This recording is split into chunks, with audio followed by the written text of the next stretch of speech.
Hello friends, नमस्कार। जय Jagannath.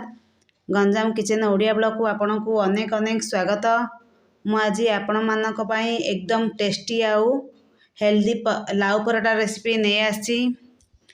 Channel नुआ थिले चैनल को सब्सक्राइब कर देबे आउ पाखा थिबा बेल आइकन को प्रेस कर देबे। या को आपण माने अति सहज रे ही बनै परिबे। चलंतु स्टार्ट करबा। या को बनैया पई मु गोटे फ्रेश लाउ को नैची आउ ताकू मझिर दुई भाग करिकी तार प्रथम आम चोपा बाहर करने आलू चंच साहाय्य मु चोपा को चांची नहीं। चोपा चांच सारापर आम गोटे जो घेसार आम ताको घेसिकी लाउ को नेबा। यह को आपण माने अति सहज रे ही बनै पारबे। आउ पिला माने तो यह को जानि पारबेनी यह लाउ रे ही बना हेची। एकदम टेस्टी आउ हेल्दी ब्रेकफास्ट। तेणु यह को आपण माने घरे बनातु आउ पिला को दियतु। देखंतु मु लाउ को कद्दूकस कर नैची। तापरे आमे पराठा रे पकेया पई मु किछि पियाज आउ कंचा लंका को छोट छोट करी काटि देछि। आपण चाहिले कंचा लंका न देई पारंती मध्य। यह ऑप्शनल अटे। आपण माने चाहिले दियंती नले मरच गुण मध्य देई परिबे। काटि नै रखि देबा। तापरे आमे पराठा बनैया पई मु अटा नै देछि।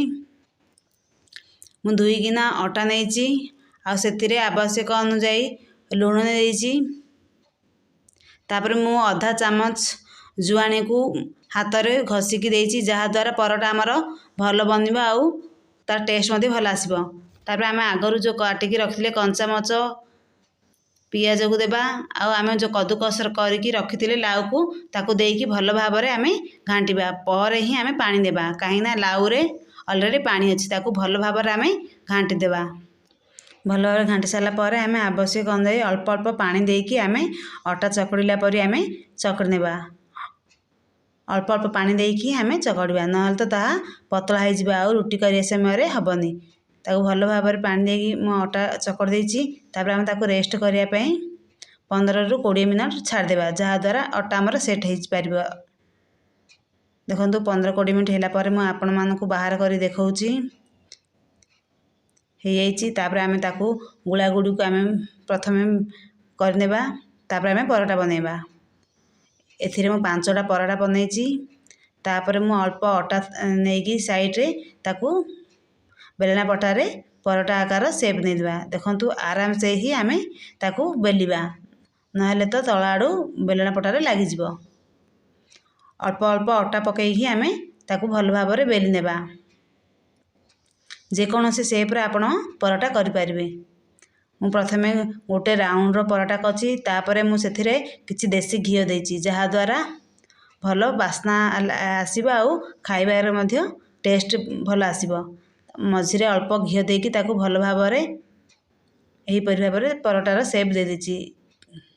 आपण जे कोनोसी शेप रे मध्य देई परिबे। तापर ताकू भल भाबरे आमे बेली नेबा। बेली साला पर मु साइड रे गोटे तावा बसेछि गरम हे पाबे। तावा हमर गरम हे आसिला पर ताकू देबा आउ दुई पट साइड एपट सेपट आमे उल्टे देबा। दुई थर उल्टे साला पर आमे सेथिरे घियो देबा, किंबा आपण चाहिले तेल रे मध्य सेकी पारिबे। तेल किंबा बटर रे आपण सेकी पारिबे। मु या को देसी घियो रे ही बनैछि। ताकू आराम से एपट सेपट करी आमे भल भाबरे भाजी नेबा। एकदम हेल्दी आउ टेस्टी लाउ पराठा। या को आपण माने बनातु आउ पिला मानकु दियंतु। जेहेतु पिला माने लाउ तो खाआंती, तेणु पराठा आकार रे दियंतु। पिला माने जानि पारिबेनी, खाई देबे। चारि साइड रे हमर पराठा हेछि। तापरे हमें बाहर करनेबा। या को आपण माने पिला मानकु अति सहज रे ही दे पारिबे। टेस्टी टेस्टी आउ हेल्दी लाउ पराठा हमर रेडी। या को आपण माने पिला मानकु केचप साहाय्य रे खाया पई दे पारिबे, नचेत दही रे मध्य या को खाई पारिबे। एकदम हेल्दी आउ टेस्टी लाउ पराठा हमर रेडी। आपण माने या को घरे बनातु आउ आपण मानकर लाउ पराठा केमिति बनेला प्लीज कमेंट करी कहबा को जमारू भूलबेनी। तापर मो आपण मानकु खोलिकी देखौछि। देखंतु जेहेतु आमे मझिरे घियो देथिले, तेणु ताहार लेयर परि बाहरुछि। एकदम नरम मध्य अछि आउ टेस्टी मध्य। आपण माने तो आलू पराठा, कोबी पराठा सब बनैथिबे।